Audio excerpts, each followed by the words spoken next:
now time for This Week in Anti-Semitism. As you know, the anti-Semites are watching us, so we are watching them. And of course, joining us, we have America's sweetheart here with his one-man commentary on the world. He's had a long day and he's not in a good mood.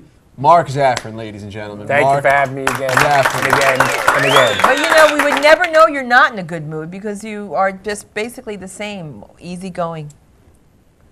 It's a joke, Mark. Only person who understands me is my niece. Oh, The okay. only person who understands him is his niece. That's well, right. help us understand a few things, Mark. Okay. First, as you know, here we go. France. We start in France. Anti-Semitic attacks, not just anti-Semitism, but attacks are up 40% since a rabbi was murdered in March and 3 children at a Jewish day school. So now 40% up. They say that that murder was by a Muslim, but I imagine the other attacks that are not all related to the Jewish Islam situation. How do you know? I don't know. I don't know. I We mean, wanna know how I'm do you know? asking you. We want, I mean, we're how would you asking know? I mean, why are you surprised by all this? I'm not surprised by it, but it's a shocking number that it's up 40%. It is a historical fact that there's a direct correlation between a spike in anti-Semitism and a decrease in people's incomes. Considering that Europe is rapidly going to hell in a handbasket, slightly faster than the United States because of its policies of giving away everything, and you know that there has to be somebody to blame. Now, if somebody walks in and doesn't get, a food stamp check, what's he going to say? It's the Jews. But still, 40% increase That's a lot. in just 6 What months. has been the decrease, and what has been the decrease in the entitlements and the economic decline in Western Europe in the last 6 months? But do you also know France has the 3rd largest Jewish population in the world? That just means they have more targets. Okay. God, okay. So France. Well, So if you're anti-Semitic, France is the place to go. France is a good place to go. Wow. And also, the other issue in here was that a lot of the French Jews are getting out. They're immigrating to Israel. Yep, smart move. They should have left years ago. it will really improve the food. Yeah, well. In Israel. Le hummus. Le hummus. Yeah, how do you like that? Le Zafrin. crepe. Well, it's fun. It's Well, funny. Ashkenazi food, as you all know, is borderline inedible. as compared, Are you talking about me? well, as compared to like Moroccan food Right. or Well, it's food from the thick and French it's heavy. influence. It's Polish. I think the #1 ingredient in a lot of Ashkenazi It's food fat. is cement. No. It's fat and chicken lard. That's what it is. It's It's the only people in the world that have chicken fat as an ingredient. So I like this story. I don't like it, but this is crazy. A Vienna rabbi was targeted with anti-Semitic insults at a soccer game, or as they say in Vienna, football. And he complained to the cop. They were doing Heil Hitler stuff and a lot of Nazi salutes to him. And he complained to the cop, and the cop just said, "Come on, man, it's a football game." Okay, so let's talk about Austrians for a second. Let's. All right. Let's hear what you have to say. Let's just take the list. #1 Austrian Nazi, Adolf Hitler. He was #1. Ernest Kaltenbrunner, Adolf Eichmann. You name the Austrian, they were Nazis. They were worse Right. Nazis than the Germans. Nazism is an Austrian phenomenon, not necessarily a German phenomenon.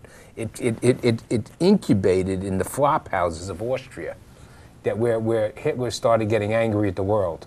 Yeah, well, this cop was not going to do anything about it, and so now they're investigating the cop and the incident. But I doubt anything will happen. Just take a look at his grandparents, see what they did during the war. See what they- They obviously were not Jewish relief workers. no, they were probably. Come, Zeta, let me help you. You do not have to go scrub the sidewalk. Okay, now let's get out of Europe. Let's go right here to our beloved state of California. Okay. And the University of California, the whole UC system, the whole Right. the whole UC system. The state assembly unanimously passed a resolution condemning anti-Semitism on campus. However, the resolution will not be executed by the UC system. They're saying that it violates First Amendment concerns. Now, over the years, there's been a lot of anti-Israel. They've had like Israel Apartheid Week, and they've had a lot of events on UC campuses where people dress up as like Israeli soldiers and they pretend to be beating Palestinians and events like that. And that's what they were trying to stop. But UC says that No, stuff can that's go not on. what this is about. What is this about? This is about the fact that when you go to college today, you don't study philosophy. You don't study English. You don't Okay. study math. You study African studies. Okay. You study women's studies. You study Chicano studies. You study all of the victim studies. What we've done, and it was an interesting book that's come out, we've converted the entire humanities into these little groups of studies. What do you learn from African American? What's African American studies? What are women's studies? What do you teach in women's studies? Exactly how much grammar do you learn in women's studies? What books do you read? You read books by people complaining that they were a woman and that they were discriminated against. What are Chicano studies? Or it's ridiculous. We've managed to create all these silos because college professors are incompetent. Okay, and it's easier for them trying to get my teach. kid into So then UCLA. Okay. tie I don't this want for my me kid in UCLA. It's into- easier Oh my to God. teach. So UC President Mark Yudof rejects the recommendation by the state assembly. Because it didn't fit into the Palestinian studies group or the Arab studies group.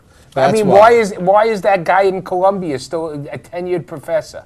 He denies the Holocaust. Well, according to the What was his name? Said? Edward Said. Why did Columbia invite Ahmadinejad to come and speak?